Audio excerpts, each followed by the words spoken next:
అందరికీ నమస్కారం. ఈరోజు కరెంట్ అఫైర్స్లోనే మన మొదటి అంశం, ఇద్దరు భారతీయ అమెరికన్ శాస్త్రవేత్తలకు అగ్రరాజ్య అత్యున్నత సైన్స్ పురస్కారాలు. శాస్త్ర సాంకేతిక రంగంలో విశేష కృషి చేసేందుకు గాను ఇద్దరు భారతీయ అమెరికన్ శాస్త్రవేత్తలకు అమెరికా అధ్యక్షుడు జో బైడెన్ అత్యున్నత పురస్కారాలతో గౌరవించారు. మంగళవారం ఇక్కడ జరిగిన కార్యక్రమంలో White House National Medal for Technology of Innovation అవార్డుతో ప్రొఫెసర్ అశోక్ గాడ్గిల్ను బైడెన్ సత్కరించారు. గాడ్గిల్ ప్రస్తుతం యూసీ బెర్కెలీ విశ్వవిద్యాలయంలో సివిల్ అండ్ ఎన్విరాన్మెంటల్ ఇంజనీరింగ్ విభాగంలో పదవి విరమణ అనంతరం కూడా ప్రొఫెసర్గా సేవలు అందిస్తున్నారు. చవకగా సురక్షిత తాగునీరును ఉత్పత్తి చేయడం, విద్యుత్తును ఆదా చేసే స్టవ్లు, బల్బులు రూపకల్పనలో ఆయన విశేష కృషి చేశారు. బాంబే విశ్వవిద్యాలయ, ఐఐటి కాన్పూర్ల నుంచి భౌతిక శాస్త్రంలో డిగ్రీ పూర్తి చేసిన గాడ్గిల్ యూసీ బెర్కెలీ నుంచి పిహెచ్డి పట్టా పొందారు. ఆయన పరిశోధనా ఫలాలు 10 కోట్లకు పైగా ప్రజలకు మేలు చేశాయని వైట్ హౌస్ పేర్కొంది.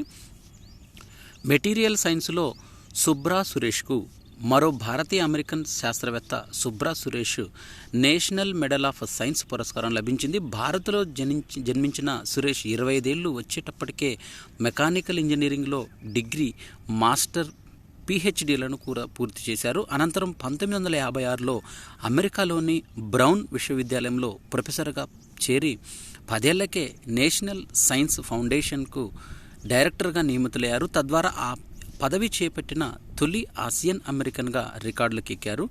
మెటీరియల్ సైన్స్లో ఆయన చేసిన కృషికి గాను నేషనల్ మెడల్ ఆఫ్ సైన్స్ పురస్కారాన్ని అందుకున్నారు. సిటీబీటీ కాంప్రిహెన్సివ్ టెస్ట్ బ్యాన్ ట్రీటీ నుంచి వైదొలిగిన రష్యా. పార్లమెంటు ఎగువ సభ కూడా ఆమోదం. ఇక పుతిన్ సంతకమే తర్వాయి అణ్వస్త్ర సిమ్యులేషన్ అభ్యాసాలు ప్రారంభమైనాయి. అంతర్జాతీయ సమగ్ర అణ్వస్త్ర పరీక్షల నిషేధం కాంప్రిహెన్సివ్ టెస్ట్ బ్యాన్ ట్రీటీ ఒప్పందం నుంచి వైదొలిగేందుకు రష్యా పార్లమెంటు ఎగువ సభ ఫెడరేషన్ కౌన్సిల్ బుధవారం ఆమోదం తెలిపింది. తద్వారా ఈ ఒప్పందానికి గతంలో ఇచ్చిన సమ్మతికి రద్దుకు నిర్ణయం తీసుకుంది.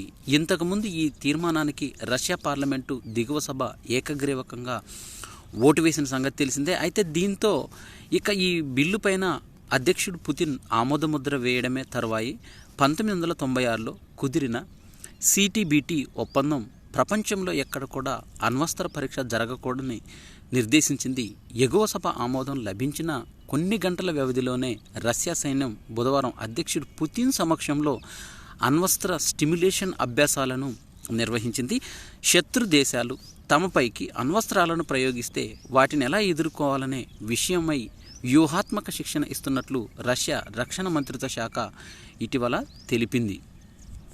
అమెరికా ప్రతినిధుల సభ స్పీకర్గా మైక్ జాక్సన్ బుధవారం ఎన్నికయ్యారు.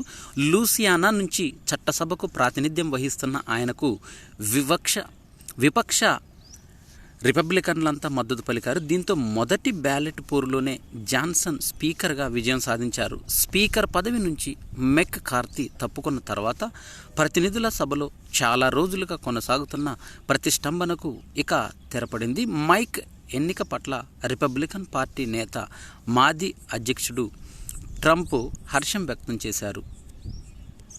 ఉస్మానియా యూనివర్సిటీ ప్రతిష్టాత్మక గౌరవ డాక్టరేట్కు అమెరికాకు చెందిన అడోబ్ కంపెనీ చైర్మన్, అధ్యక్షుడు, సీఈఓ పద్మశ్రీ శంతను నారాయణ్ను ఎంపిక చేసింది. ఈ నెల 31వ తేదీన మధ్యాహ్నం 2 గంటలకు జరగనున్న ఓయూ 83వ స్నాతకోత్సవంలో ఆయనకు గౌరవ డాక్టరేట్ను ప్రదానం చేయనున్నారు. గత స్నాతకోత్సవంలో అప్పటి సుప్రీంకోర్టు మాజీ ప్రధాన న్యాయమూర్తి ఎన్వి రమణకు ఓయూ 48వ డాక్టరేట్ను ప్రదానం చేయగా 49వ డాక్టరేట్కు అడోబ్ సీఈఓ పద్మశ్రీ శంతన్ నారాయణ్ను ఎంపిక చేశారు.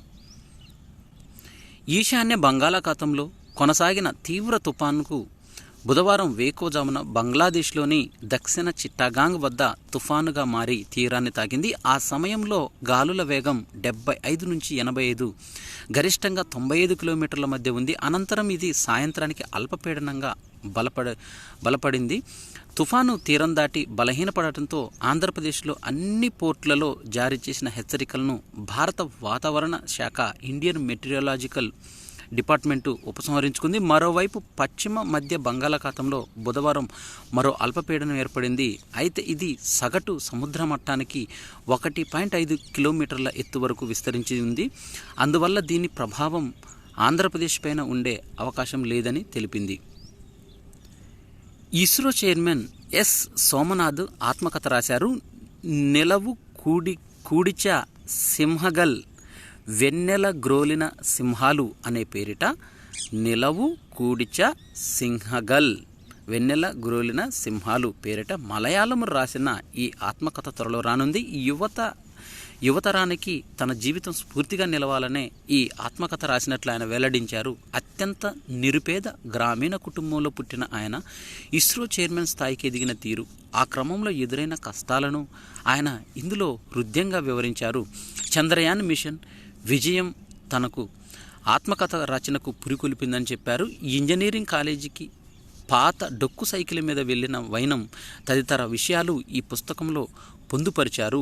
ఇస్రో చైర్మన్ ఎస్ సోమనాథ్ తన జీవిత చరిత్ర అయిన నిలవు కుడిచ సింహగల్ వెన్నెల గ్రోలిన సింహాలు అనే పుస్తకంలో. యూనివర్సిటీ ఆఫ్ లెసిస్టర్తో అపోలో హాస్పిటల్స్ ఒప్పందం చేసుకున్నాయి. ఆరోగ్య సంరక్షణ, వైద్య విద్య, డేటా సైన్స్, పరిశోధన రంగాల్లో పరస్పరం సహకరించుకునేందుకు వీలుగా యూకేకు చెందిన యూనివర్సిటీ ఆఫ్ లెసిస్టర్తో అపోలో హాస్పిటల్స్ గ్రూప్ ఒక అవగాహన ఒప్పందాన్ని కుదుర్చుకుంది. యూకేతో ఇప్పటికే ఉన్న సంబంధాలను ఇది బలోపేతం చేస్తుందని Apollo hospital group vice chairperson Preetha Reddy తెలిపారు. అంతర్జాతీయ ప్రమాణాలకు అనుగుణంగా ఆరోగ్య సంరక్షణ నిపుణులను తయారు చేయడానికి ప్రయత్నిస్తున్నట్టు తెలిపారు. ఈ ఒప్పందం వల్ల వైద్య విద్య, శాస్త్రీయ పరిశోధనలకు రెండు దేశాల మధ్య సహకారం పెరుగుతుందన్నారు. నిపుణుల కొరత తీర్చేందుకు, ఆరోగ్య సంరక్షణ సవాళ్లను పరిష్కరించడం, కొత్త పరిష్కారాలు చూపేందుకు ఇది దోహదం చేస్తుందన్నారు. University of Leicester president vice chancellor Nishan Kanagaraja మాట్లాడుతూ శ్వాసకోశ, హృదయనాళ, మధుమేహ వ్యాధులపైన పరిశోధనలకు యూకేలో తమ విశ్వవిద్యాలయము అగ్రగామిగా ఉందని అన్నారు. బాలీవుడ్ నటి కంగనా రనౌత్ బుధవారం ఢిల్లీలో ఇజ్రాయెల్ రాయబారి నావోర్ గిలన్ను కలిసి మద్దతు తెలిపారు. తీవ్రవాదంపై పోరులో విజయం సాధిస్తారన్న నమ్మకం తమకుందని ఆయనతో వ్యాఖ్యానించారు. నావోర్ గిలన్తో సమావేశం ఆత్మీయంగా సాగిందంటూ ప్రస్తుతం ప్రపంచం మొత్తం, ముఖ్యంగా భారత్, ఇజ్రాయెల్ తీవ్రవాదాలు పైన అలుపెరగని పోరాటం చేస్తున్నాయని ఆమె పేర్కొన్నారు. మంగళవారం రావణ్ దహన్ కార్యక్రమంలో పాల్గొనడానికి ఢిల్లీ వచ్చారని తెలిపారు. స్విట్జర్లాండ్కు చెందిన చేతి గడియారాల ప్రముఖ సంస్థ రాడో తన అంతర్జాతీయ ప్రచారకర్తగా బాలీవుడ్ నటి కత్రినా కైఫ్ను నియమించుకుంది. తన అందం, అభినయంతో కత్రినా ప్రపంచవ్యాప్తంగా పేరు సంపాదించుకున్నారని, ఇవన్నీ తమ బ్రాండ్ను మరింత మందికి దగ్గర చేర్చేందుకు తోడ్పడతాయని రాడో సీఈఓ ఆండ్రియన్ బోస్ హార్ట్ తెలిపారు. రాడో లాంటి బ్రాండ్లతో కలిసి పనిచేసేయడంతో ఎంతో గౌరవంగా భావిస్తున్నానని కత్రినా తెలిపారు. వినూత్న డిజైనింగ్, నాణ్యతతో రాడో వాచ్లు ఎప్పుడూ తనని ఆకర్షిస్తాయని పేర్కొన్నారు. స్విస్ బ్రాండ్కు అంతర్జాతీయంగా మరింత ప్రాచుర్యం లభించేలా ప్రయత్నిస్తామని తెలిపింది. హిందీ చిత్రం న్యూటన్లో ఛత్తీస్గఢ్ రాష్ట్రంలో నక్సల్ ప్రభావిత ప్రాంతాల్లో స్వేచ్ఛాయుతంగా ఎన్నికల నిర్వహణకు కృషి చేసే అధికారి పాత్ర పోషించిన, ప్రశంసలు అందుకున్న నటుడు రాజ్ కుమార్ రావును ఎన్నికల సంఘం ఎలక్షన్ కమిషన్ ఆఫ్ ఇండియా జాతీయ ఐకాన్గా నియమించింది. బెస్ట్ ఫీచర్ ఫిల్మ్గా జాతీయ అవార్డు పొందిన ఈ హిందీ చిత్రం ఉత్తమ విదేశీ భాషా చిత్రంగా 90వ ఆస్కార్ అవార్డుల ఎంపికకు అధికారిక నామినేషన్లు కూడా పొందింది. ఓటర్లలో చైతన్యం పెంచి ఎన్నికల ప్రక్రియల్లో పాల్గొనేలా ప్రోత్సహించేందుకు ప్రముఖులను జాతీయ ఈసీ ఐకాన్లుగా నియమిస్తూ ఉంటుంది. గతంలో ప్రముఖ నటులు పంకజ్ త్రిపాఠి, అమీర్ ఖాన్, క్రీడాకారులు సచిన్ టెండూల్కర్, ఎంఎస్ ధోని, మేరీకోమ్ తదితరులను ఈసీ జాతీయ ఐకాన్లుగా వ్యవహరించారు. రాజ్ కుమార్ నియామకాన్ని chief election commission Rajiv Kumar గురువారం అధికారికంగా ప్రకటించారు. భారత ఎన్నికల సంఘం ఎలక్షన్ సందర్భంగా తీసుకొచ్చిన యాప్ సి విజిల్ 9 నెలల్లోనే కొత్తగా ఓటర్లుగా చేరిన 5,32,000 మంది.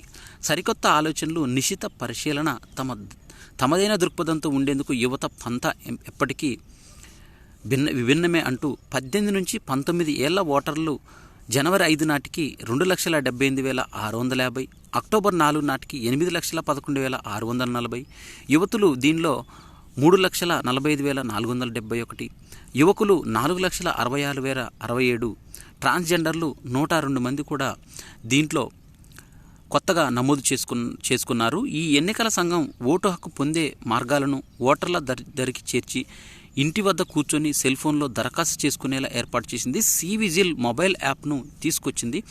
ట్విట్టర్, ఫేస్బుక్, వాట్సాప్, యూట్యూబ్లలో విస్తృత ప్రచారం కల్పించింది. ఓటు హక్కు ఎలా పొందాలో సూచించే వెబ్సైట్లలో కూడా యూట్యూబ్లలో తెలుగులో వివరించే వీడియోలను అందుబాటులోకి తీసుకొచ్చారు. ఈ అవకాశాలను చక్కగా వినియోగించుకుంటున్న యువతి యువకులు పెద్ద ఎత్తున ఓటర్లుగా మారారు. తెలంగాణ ప్రభుత్వం ప్రతిష్టాత్మకంగా ప్రవేశపెట్టిన బడుల్లో అల్పాహారం ప్రోగ్రాము మండలానికి 5 బడుల్లో అమలు చేయనున్నారు. దసరా సెలవులు ముగియడంతో రాష్ట్ర వ్యాప్తంగా గురువారం నుంచి పాఠశాలలు పునఃప్రారంభం కానున్నాయి. ఈ రోజు నుంచి మండలానికి 5 పాఠశాలలు, ఆలోపు బడుల్లో మాత్రమే సీఎం అల్పాహార పథకం అమలు కానుందని సమాచారం అందించారు. ఈ నెల 6 నుంచి ప్రయోగాత్మకంగా నియోజకవర్గానికి ఒక బడిలో సీఎం బ్రేక్ఫాస్ట్ పథకాన్ని 12వ తేదీ వరకు అమలు చేస్తారని తెలిపారు. 26వ తేదీ నుంచి వీలైనన్ని ఎక్కువ పాఠశాలలో ప్రారంభించాలని ఆర్జేడీలను ఆదేశించారు. వారు డీఈఓలతో చర్చించగా అల్పాహారం వండేందుకు పాత్రలు లేవని, కొంతమంది అదనపు వేతనం ప్రకటించాలని ఈ సందర్భంగా తెలిపారు. పాఠ్యపుస్తకాలలో ఇండియా స్థానంలో భారత్, హిందూ రాజుల విజయాలకు అగ్రతాంబూలం. ఎన్సీఆర్టీ కమిటీ కీలక నిర్ణయం తీసుకుంది. పాఠ్యపుస్తకాలలో ఇక ఇండియా స్థానంలో భారత్ అని వాడాలని national council of education, research and training NCERT నియమించింది. ఉన్నత స్థాయి కమిటీ సిఫార్సు చేసింది. అన్ని తరగతుల పాఠ్యపుస్తకాలలో భారత్ పేరును వినియోగించాలని ఏకగ్రీవంగా తీర్మానించాం. దీంతో పాటు ప్రాచీన చరిత్ర, క్లాసికల్ హిస్టరీ పేరుతో విద్యార్థులకు బోధించాలని సిఫార్సు చేశాం అని చెప్పారు. కమిటీ చైర్మన్ ఇసాక్ పేర్కొన్నారు. భారత్ పేరు పురాతనమైందని, 7,000 సంవత్సరాల క్రితం విష్ణు పురాణం లాంటి ప్రాచీన గ్రంథాలలో భారత ప్రస్తావన ఉందని చెప్పారు. అయితే ఈ సిఫార్సులపైన ఇంకా నిర్ణయం తీసుకోలేదని ఎన్సీఆర్టీ చైర్మన్ దినేష్ ప్రసాద్ సకలాని తెలిపారు. ఇటీవల G20 సమావేశాల సందర్భంగా ఆహ్వాన పత్రాలలో ప్రెసిడెంట్ ఆఫ్ ఇండియా బదులుగా ప్రెసిడెంట్ ఆఫ్ భారత్ అని కేంద్ర ప్రభుత్వం అధికారికంగా పేర్కొన్నది. పాఠ్యపుస్తకాలలో ఎక్కువగా మన వైఫల్యాలనే ప్రస్తావించారు. మొఘలులు, సుల్తాన్లపైన మన విజయాలను పొందుపరచలేదు. చరిత్రను ప్రాచీన, మధ్య, ఆధునిక యుగాలుగా విభజించి భారత్ చీకట్లో ఉన్నట్లు బ్రిటిషర్లు చూపించారు. దేశ శాస్త్ర విజ్ఞానాన్ని, ప్రగతిని విస్మరించారు. అందుకే మధ్య, ఆధునిక యుగాలతో పాటు భారత చరిత్రలో సంప్రదాయ యుగాన్ని కూడా విద్యార్థులకు నేర్పించాలని సూచించారంటూ ఇసాక్ చెప్పారు. ప్రస్తుత రబీ సీజన్ 2023-24కు ఫాస్ఫరస్, పొటాషియం ఎరువులపైన 22,303 కోట్ల రూపాయల రాయితీని కేంద్ర ప్రభుత్వం ప్రకటించింది. DAP, డి అమోనియం, పి ఫాస్ఫేట్ 50 కిలోల బస్తా ధరలో మార్పులు ఉండవని, ప్రస్తుతం కొనసాగుతున్న ధర 1,350 రూపాయలకే రైతులకు అందజేస్తామని తెలిపింది. ప్రధానమంత్రి నరేంద్ర మోదీ నేతృత్వంలో మంత్రిమండలి నిర్ణయం తీసుకున్నట్లు బుధవారం కేంద్ర సమాచార ప్రసార శాఖ మంత్రి అనురాగ్ ఠాకూర్ విలేకరులకు తెలిపారు. నైట్రోజన్, ఫాస్ఫరస్, పొటాషియం ఎరువులు పాత ధరలు బస్తా 1,470కే లభ్యమవుతాయని, సింగిల్ సూపర్ ఫాస్ఫేట్ బస్తా ధర సుమారు 500 ఉంటుందని, MOP మ్యూరియేట్ ఆఫ్ పొటాష్ బస్తా ధర 1,700 నుంచి 1,655కు తగ్గనున్నట్లు చెప్పారు. కిలో నత్రజని పైన 47.02, కిలో ఫాస్ఫరస్ పైన 20.82 రూపాయలు, కిలో పొటాష్ పైన ₹2.38, కిలో సల్ఫర్ పైన ₹1.89. పోషక ఆధారిత రాయితీ కేంద్ర మంత్రి మండలి నిర్ణయించింది. సెమీ కండక్టర్ల సరఫరా భాగస్వామ్యానికి సంబంధించి భారత్, జపాన్ మధ్య జూలైలో కుదిరిన అవగాహన ఒప్పందానికి కేబినెట్ ఆమోదముద్ర వేసింది. నిన్న జరిగిన ఆస్ట్రేలియా వర్సెస్ నెదర్లాండ్ మ్యాచ్లో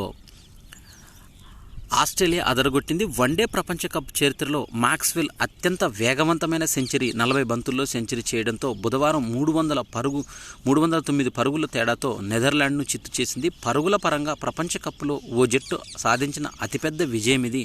మాక్స్వెల్ 106, వార్నర్ 104 చెలరేగడంతో మొదట ఆస్ట్రేలియా 8 వికెట్లకు 399 పరుగులు చేసింది. ఛేదనలో నెదర్లాండ్ 21 ఓవర్లలోనే 90 పరుగులకే కుప్పకూలింది.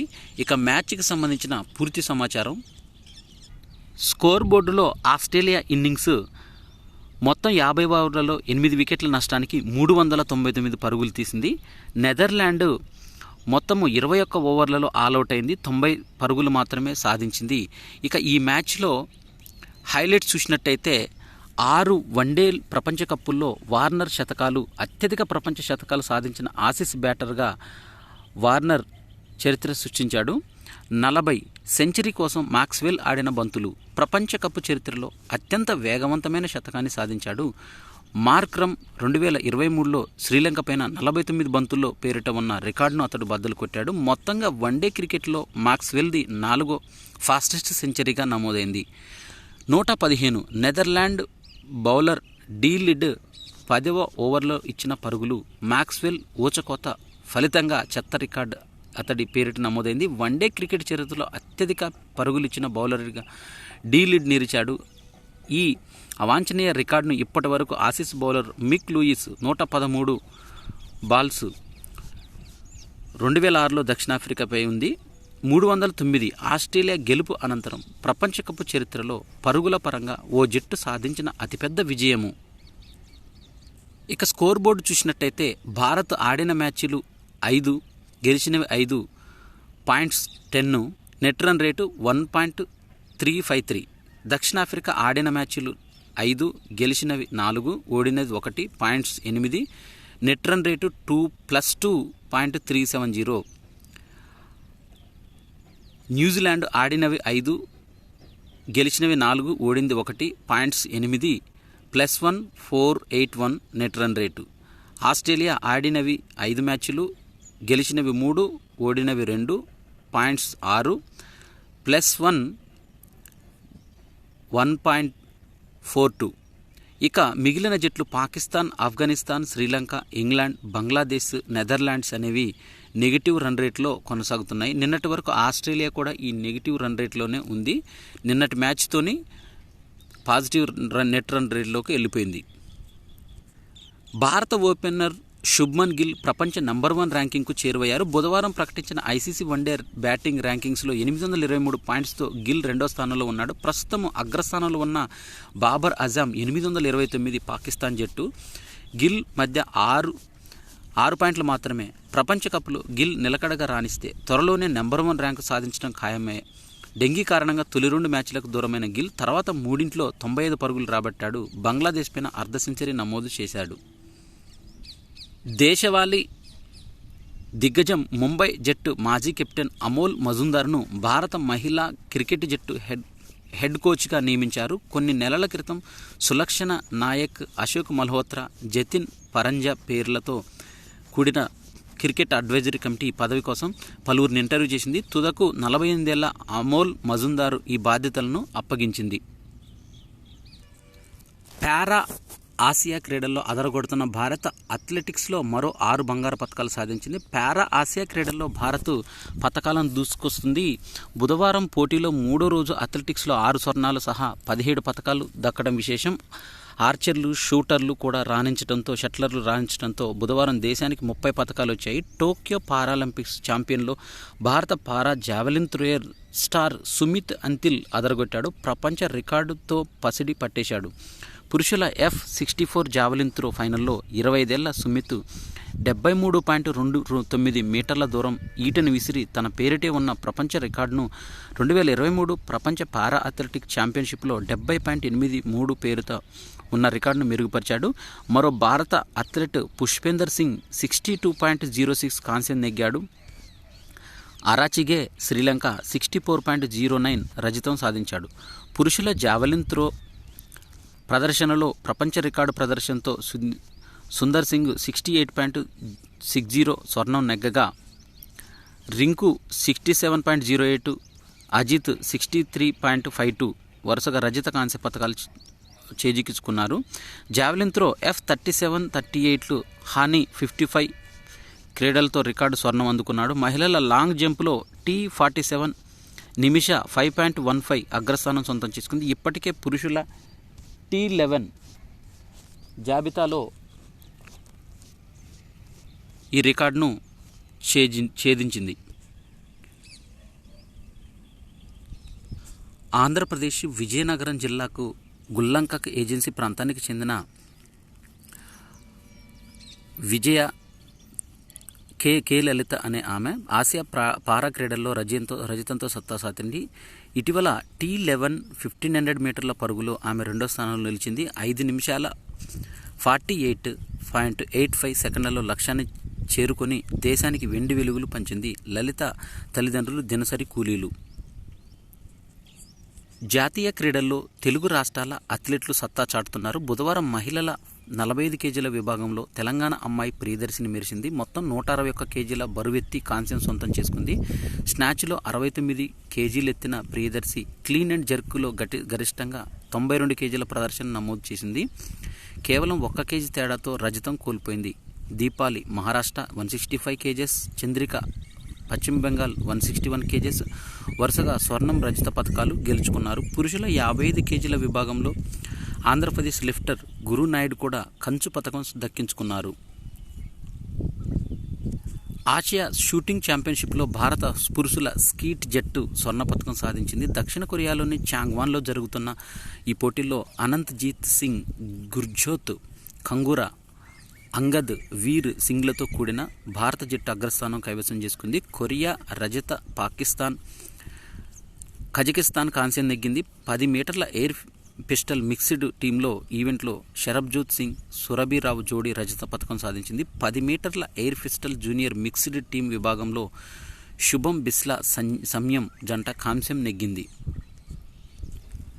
ఆసియా పారా క్రీడల్లో భారత క్రీడాకారులు పంటలు పండిస్తున్నారు. F16 కేటగిరీలో జావెలిన్ త్రోలో సుమిత్ అంటిల్ కొత్త ప్రపంచ రికార్డు నెలకొల్పి పసిడి పథకం గెలుచుకున్నారు. 73.29 మీటర్ల దూరం విసిరి 70.83 మీటర్ల తన పేరిటే ఉన్న రికార్డును బద్దలు కొట్టాడు. కాంస్య పథకాలు నెగ్గిన గురునాయుడు, ప్రియదర్శిని. జాతీయ క్రీడలో బుధవారం వెయిట్ లిఫ్టింగ్ క్రీడాంశాలలో భాగంగా ఆంధ్రప్రదేశ్, తెలంగాణలో ఒక్కొక్క కాంస్య పథకం లభించింది. పురుషుల 55 కేజీల విభాగంలో ఆంధ్రప్రదేశ్కి చెందిన ఎస్ గురు నాయుడు ఓవరాల్గా 230 కేజీస్ బరువెత్తి మూడో స్థానంలో నిలిచి కాంస్య పథకాన్ని సాధించాడు. మహిళల 45 కేజీల విభాగంలో తెలంగాణ అమ్మాయి ప్రియదర్శి మొత్తం 161 కేజీల బరువెత్తి మూడో స్థానంలో కాంస్య పథకం నెగ్గింది. ఇవి అక్టోబర్ 26కు చెందిన కరెంట్ అఫైర్స్. ఈ వీడియో నచ్చినట్టయితే లైక్ చేయండి. కాంపిటేటివ్ ఎగ్జామ్ ప్రిపేర్ అయ్యే అభ్యర్థులకు షేర్ చేయండి. నా ఛానల్ని సబ్స్క్రైబ్ చేసుకోవడం ద్వారా నేను చేసే వీడియోస్ అన్నీ మీకు నోటిఫికేషన్ రూపంలో వెలువడతాయి. Thanks for watching.